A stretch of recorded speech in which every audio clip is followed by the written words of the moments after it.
ये है Abu Dhabi, UAE का कैपिटल और दुनिया का सबसे पावरफुल और अमीर शहर। नॉर्मली जब भी यूएई का नाम आता है तो लोगों के दिमाग में सिर्फ दुबई की ऊंची ऊंची बिल्डिंग्स, लग्जरी होटल्स और रिसॉर्ट्स का ख्याल आता है। लेकिन आबू धाबी की ताकत सिर्फ ये नहीं है। आपकी स्क्रीन पर दो लोगों की तस्वीर है। राइट साइड वाले को तो ज्यादातर लोग जानते हैं। ये हैं मोहम्मद बिन राशिद अल मक्तूब, दुबई के राजा। लेकिन लेफ्ट साइड वाला आदमी शेख मोहम्मद बिन जेड अल नहियान है, आबू धाबी के रोलर, यूएई के प्रेसिडेंट और पूरे गल्फ रीजन के सबसे पावरफुल और इन्फ्लुएंशियल नेता। इतना पावरफुल कि 2019 में न्यूयॉर्क टाइम्स ने इन्हें पूरी दुनिया का सबसे पावरफुल पॉलिटिकल लीडर डिक्लेयर किया। सऊदी अरब के मोहम्मद बिन सलमान भी इनके सामने कुछ नहीं। लेकिन क्या वजह है कि आबू धाबी आज इतना ताकतवर है? सच ये है कि आबू धाबी की ताकत की कहानी 18वीं सदी से शुरू होती है। उस समय यहाँ पर कोई बड़ी सिविलाइजेशन नहीं थी, बस छोटे छोटे कबीले रहते थे। सबसे महत्वपूर्ण था बनियास इलाका, जिसमें 20 छोटे छोटे ट्राइब्स रहते थे। इन्हीं में से एक था अल फलसी ट्राइब, जिससे अल नहियान और अल मक्तूब फैमिली आती हैं। 1761 में ये लोग ताज पानी की तलाश में इस इलाके में आए और पर्शियन गल्फ की कोस्ट लाइन पर बस गए। उस समय इनकी कमाई समुद्र से मोती निकालने और मछली पकड़ने से होती थी। मोती ईरान और इंडिया की मार्केट में भेजे जाते थे और यहीं से उनके कारोबार की शुरुआत हुई। लेकिन आबू धाबी की आबादी लंबे समय तक बहुत कम रही। 20वीं सदी के शुरू में पूरे आबू धाबी में सिर्फ 6000 लोग रहते थे। 1929 की ग्रेट डिप्रेशन और जापान की पॉलिश आर्टिफिशियल मोती इंडस्ट्री ने हालात और खराब कर दिए। गरीबी और भूखमरी आम थी, रेगिस्तान में जिंदगी मुश्किल थी। फिर 1938 में एक बड़ा मोड़ आया। सऊदी अरब में तेल की खोज हुई और दुनिया का ध्यान गल्फ रीजन की तरफ गया। लेकिन आबू धाबी में तेल रिजर्व्स का पता चलने के बाद भी हालात तुरंत नहीं बदले। शेख शाकभुत अल नहियान तेल की कम मात्रा को लेकर बहुत सावधान थे, क्योंकि उन्हें डर था कि अगर जल्दी खर्च कर दिया तो भविष्य में तेल खत्म हो जाएगा।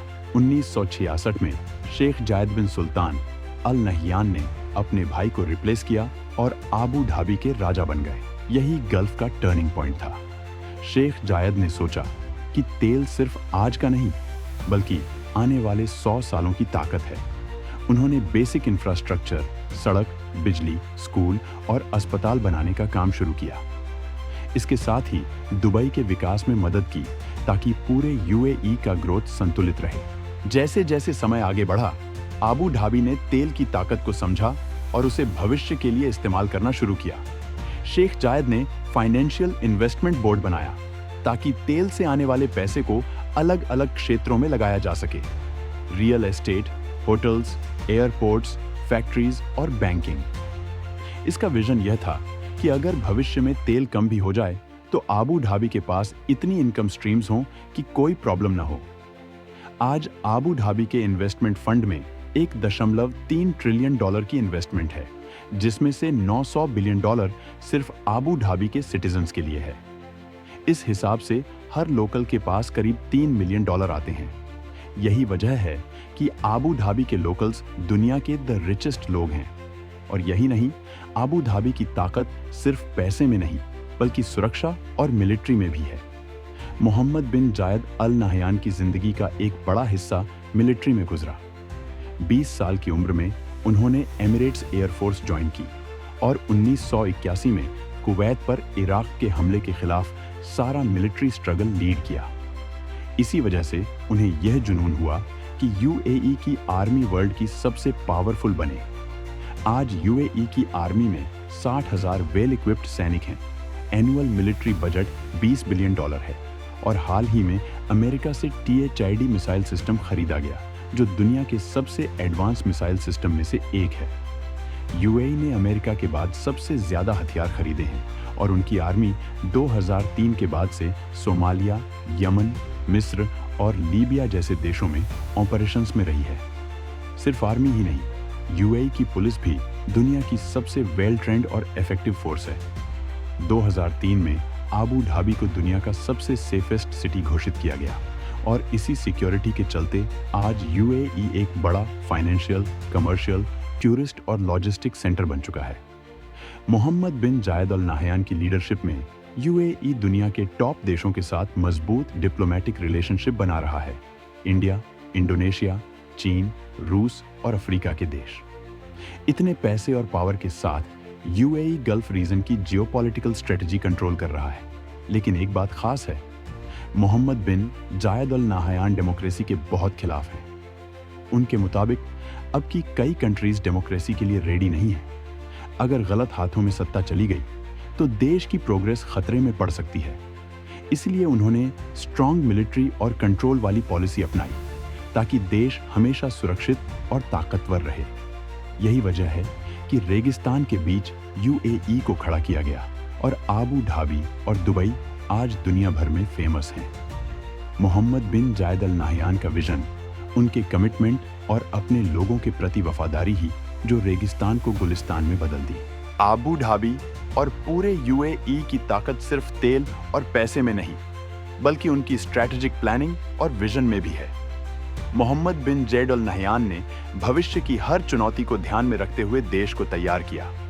यूएई ने इन्वेस्टमेंट, टेक्नोलॉजी, ग्रीन एनर्जी और स्पेस टेक्नोलॉजी में भी तेजी से कदम रखा है।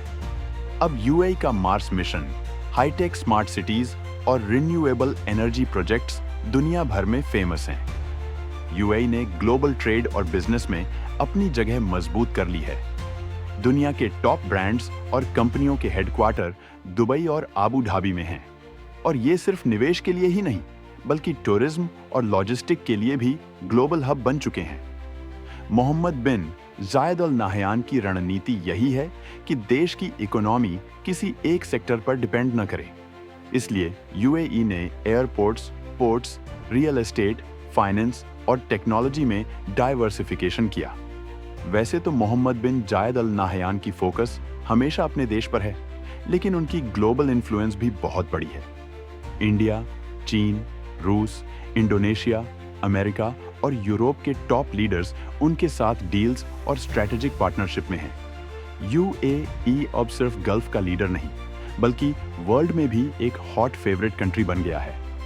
यूएई की सुरक्षा और मिलिट्री पावर भी उनकी ग्लोबल पोजीशनिंग का हिस्सा है।